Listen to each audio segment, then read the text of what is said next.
So, did we ever clarify whether Deckard is a replicant? Or we're just gonna skim through that? It's fine. It's fine. It's fine. Blade Runner 2049, the highly anticipated sequel to Blade Runner, the Ridley Scott cult classic that spawned 5 different versions. This one stars Ryan Gosling, Harrison Ford comes back, we also got Robin Wright, Ana de Armas, Jared Leto, Dave Bautista, and Mackenzie Davis. It's been 20 years since the last Blade Runner. Some of the replicants from back in the day are still on the run, while they have made brand new model of replicants that are more obedient. We got a new Blade Runner named K, played by Ryan Gosling. He is caught up in a case that may change the idea of replicants forever, from past, present, and future. The more he dives in, the more he questions whether he's actually a piece of the puzzle, and more people start to follow, question, and try to kill him as he searches for the truth and finds some answers. This film is directed by Denis Villeneuve, who's actually on a hot streak right now. He directed Prisoners, he directed Enemy, he directed Arrival, he directed Sicario. He hasn't stopped for a second, and each movie keeps getting better as it goes and more challenging and more ambitious in his filmography. And this one's no different, where he actually captures the spirit and the style and the edge and the look of the original Ridley Scott while still keeping it in a very modern day age. It's all very reminiscent of the first one, but he takes it up on another level. One of the things that people loved about the first one was the world building, the look of it, everything around Deckard.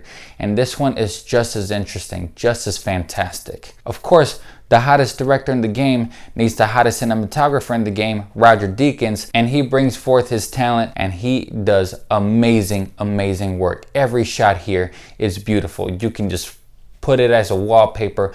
This movie can be turned in mute and be put as a screensaver. It is gorgeous to look at. But does this movie stand on its own 2 feet, and does it live up to the hype of the first one? Remember, the first one was a flop when it first came out, and it took 5 different versions for Ridley Scott to actually be satisfied and happy with the version he actually wanted it to be put out, which is the final cut. A lot of people still question a lot of things about that first one. They leave a lot of open questions, especially just like how I said, whether Deckard is a replicant or not. And they don't touch on things like that so much on this new one, and they actually open up a few more questions, pretty much making the whole story grander in scope. You will learn a lot about Kay in the first few minutes of the flick, played by Ryan Gosling, but there's still a lot of mystery to him that goes throughout the story. Ryan Gosling did a fantastic job. He's one of the better actors that knows how to grapple inner turmoil. Of course, he holds his own when it comes to the action and goes toe-to-toe with some of the best actors here, and he does an amazing job. The supporting cast is great. Dave Bautista does so much with so little. Robin Wright is very charismatic. Mackenzie Davis as well. Ana de Armas is a character that I found very interesting. It reminded me a lot of Scarlett Johansson's character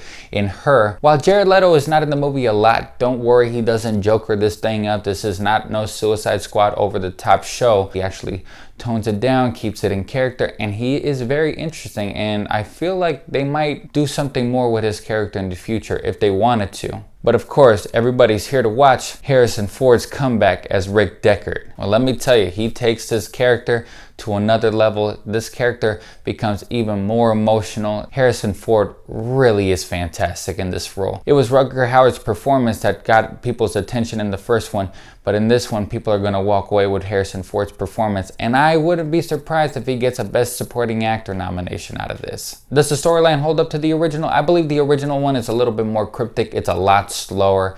It's extremely on the noir sense, and not to say that this isn't a slow burn, because it is, but it's a lot more emotional and straightforward, if you will. But I do believe that this is a sequel that really stands with the original. You find that if you watch both of them back to back, you can actually appreciate each other more for it, and you don't get that a lot with sequels. I think this is one of the best films. So confident they didn't even want to put it out in festivals. They just want to throw it out to the people. This is one of the most amazing movie of the years. I'm going to give this movie 5 out of 5. Go watch this movie, whether it's in 2D, 3D, IMAX, it doesn't matter. You're going to have one hell of a time. You're going to want to talk about it after the movie. Old school, but made in a new school way. Well, once again, guys, thanks for watching. If you like what you see, click like at the bottom. Go to our SoundCloud page for more extensive reviews.